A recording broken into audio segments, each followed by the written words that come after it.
Weekend ஒரு ஃப்ரெண்ட்ட பேசிட்டு இருக்கும்போது, "நீ சொல்றதெல்லாம் ஓகே. நிறைய மோட்டிவேஷன் டாக்ஸ்லாம் இருக்குது. ஆனா டெல் மீ, நான் உண்மையிலேயே க்ரோ ஆகிட்டு இருக்கேனா? இல்ல என்னால க்ரோ ஆகிட்டு இருக்க ஒரு ஆள பார்க்க முடியுமா?" அப்படின்னு கேட்டான். கண்டிப்பா முடியும்.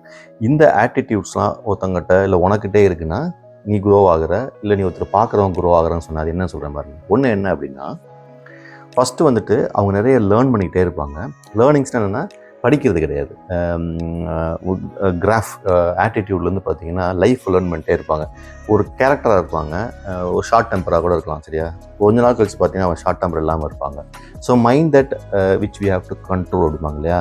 அதை பண்ணிகிட்டே இருப்பாங்க. இதை நீங்கள் ஸ்டடி பண்ணிட்டே இருங்க. ஒருத்தங்க ஆட்டிடியூடு நீங்கள் கொஞ்ச நாள் பார்ப்பீங்க, அப்படியே கொஞ்சம் மாறும். ஸோ லேர்னிங்கிறது அதுதான். ஸோ புக்கும் படிக்கலாம், நிறைய எக்ஸ்போஷர் இருக்கலாம்.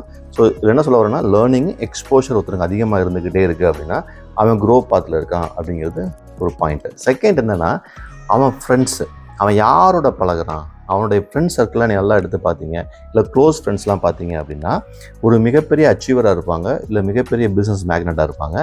அவங்களோட அவன் டைம் ஸ்பெண்ட் பண்ணுறது, அவங்களோட ஈஸியாக மூவ் ஆகிறலாம் பார்த்தீங்கன்னா, இப்போ ஐடியில் பார்த்தீங்கன்னா லீடர்ஷிப் இருப்பாங்க. ஒரு லீடரோட நீ வந்து ஒரு சாதாரண ஒரு மேனேஜரோ, ஒரு சாதாரண ப்ராஜெக்ட் லீடோ பழகிறது அவ்வளோ ஈஸி கிடையாது. அப்படியே ஒருத்தன் பழகிட்டான், ஒரு லீடரோட ஒருத்தன் வந்து க்ளோஸாக இருக்கான் அப்படின்னா, ஈஸ் ஆன் தட் க்ரோத் பாத்.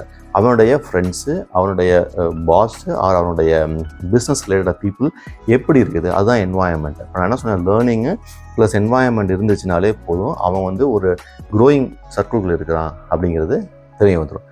மூணாவது என்ன அப்படின்னா, ஒருத்தன் வந்து வளன்னு பேசாமல், ஒரு எக்ஸாம்பிள் சொல்ல பாருங்களேன். இப்போ நீங்கள் இருக்கீங்க, நீங்கள் ஒரு இன்ஃபர்மேஷன் தப்பாகவே சொல்லுவீங்க, ஆனால் அவங்கள கரெக்ட் பண்ணவே மாட்டான். அதாவது ஃபீட்பேக்ஸ்.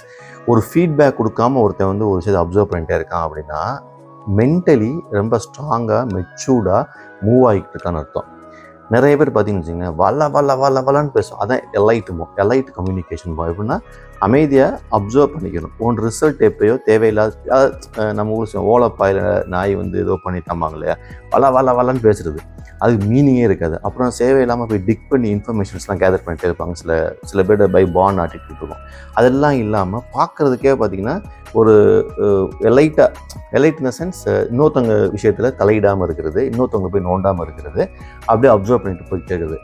இது வந்து ஒரு type of attitude which will take you to the next level. So இந்த 3 விஷயங்கள் நான் சொன்னேன் இல்லையா, ஒன்று லேர்னிங்கு, அப்புறம் அவன் ஃப்ரெண்ட்ஸ் அண்ட் என்வாயன்மெண்ட்டு, தேர்டு வந்துட்டு இந்த வளன்னு பேசாமல் நெய்ன்னு போய் ஒருத்தர் நோண்டிகிட்டே இருக்காமல் எலைட்டாக கம்போஸ்டாக ஒரு விஷயத்தை அப்படியே தனக்குள்ளே வச்சுக்கிட்டு ஒன்லி ரிசல்ட்ஸை மட்டும் வெளியே சொல்கிறது. இது ஒரு பயங்கரமான காம்பினேஷன். இது ஒருத்தன்ட்ட இருக்குது. இப்போ ஒன்றுமே கிடையாது. லாஸ்ட் ஒரு பாயிண்ட்டு புரியாதவங்களுக்கு நான் சொல்கிறேன். நீங்கள் வந்து ஒருத்தர் ட்ராவல் பண்ணுறீங்க, பஸ்ஸுலேயோ கார்லேயோ பண்ணுறீங்கன்னு வச்சுங்க, ஒரு அமைதியாகவே இருப்பான், உங்கள்கிட்ட பேசவே மாட்டான். நீங்கள் எதாவது ட்ரை பண்ணலாமல் பார்ப்பீங்க, ஆனால் பேசவே மாட்டான். அந்த மாதிரி ஒருத்தன் இருக்கான் அப்படின்னா, is on the growing path.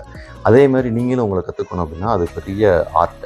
So நீங்கள் வந்து தேவையில்லாமல் வெட்டியாக வளன்னு பேசாமல் டு த பாயிண்ட்டு, ஈவன் ஃப்ரெண்ட்ஸுகளோட கூட பார்த்திங்கன்னா ரொம்ப கரெக்டாக ஜாலியாக இருக்கக்கூடிய, மூன்றாவது மனிதரை பற்றி பேசுவது, மூன்றாவது மனிதரை பற்றி கிரிட்டிசைஸ் பண்ணுவது, தேவையில்லாத ஃபீட்பேக் கொடுக்குறது, இதெல்லாம் கட் பண்ணாலே உங்களுடைய ப்ரொடக்டிவ் ஹவர்ஸ் வந்து கரெக்டாக அவங்கள தூக்கிட்டு போகும். இந்த 3 விஷயம் நீ வந்து பார்த்தினாலே போதும்.